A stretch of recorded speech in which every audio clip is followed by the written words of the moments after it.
काही लोक म्हणतात सुरू ठेवू नका। मी या ठिकाणी कागद घेऊन आलो आहे। मला अतिशय दुःख वाटतं।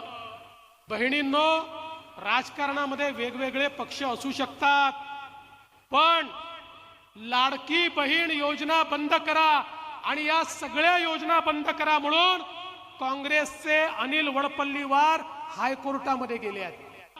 आज त्यांनी हायकोर्टामध्ये पिटिशन केली आणि सांगितलं या सगळ्या योजनांवर फार पैसा खर्च होतोय आणि म्हणून या योजना बंद करा। सांगा, बंद करायच्या का? या योजना बंद नाही करायच्या, पण हे लोक या ठिकाणी कोर्टात गेल्यात। पण माझ्या बहिणींनो, तुम्हाला एक गोष्ट सांगतो, आमच्या मुख्यमंत्र्यांच्या उपस्थितीमध्ये जोपर्यंत तुमचा देवा भाऊ या ठिकाणी आहे, अरे हायकोर्टामध्ये मोठ्यात मोठा वकील उभा करू। आम्हाला या राखीची आण आहे।